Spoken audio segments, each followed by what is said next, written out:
যে ভালোবাসার না সে কোনো কারণ ছাড়াই ভালোবাসে, আর যে ভালোবাসবে না সে শুধু কারণ খোঁজে ভালো না বাসার। যেমন আমার মানে ঠাকমা শাশুড়ির কথা বলছি, তার বয়স হচ্ছে হয়তো 100 বছরের কাছাকাছি।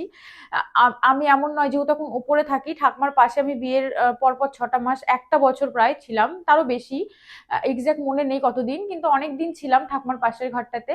তো ঠাকমা না প্রত্যেক দিন সকালবেলা তো ওই যে আমার সাথে দেখা কথা বলা ওনার একটা অভ্যাসে পরিণত হয়ে গেছে। শুধু আমি নই, বাড়িতে কজন মেম্বার এই বয়সে গিয়েও তারা হয়তো সবাই প্রত্যেকদিন দেখা করতে আসে না, কিন্তু ঠাকমা সবার খবর নেয়। আর আমার তো মানে প্রত্যেক দিন আমার খবর নেবে, যদি আমাকে দেখতে না পায় ছিল তখন নিচে যখন যেত, তো বাবাকে বলতো মিতাকে আসতে বলবি, তো আমি দেখা করে আসতাম। এখন সবসময় প্রত্যেকদিন যাওয়া হয়ে ওঠে না, বাজার পেরিয়ে নাইটি পরে আবার চেঞ্জ করতে হবে ওই ভয়ে।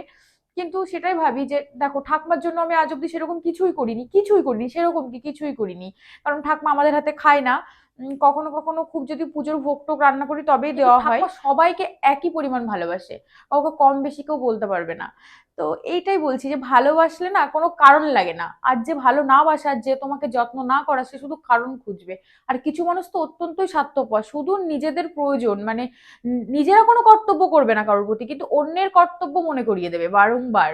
তো সেটা আমার ভালো লাগে না, আমি এটাই বললাম। আর আমি না খুব স্পষ্টবাদী, আমার ওই মনের মধ্যে এক মুখের মধ্যে অত মিষ্টতা আমার থাকে না, আমার মনেও যেটা মুখেও সেটা।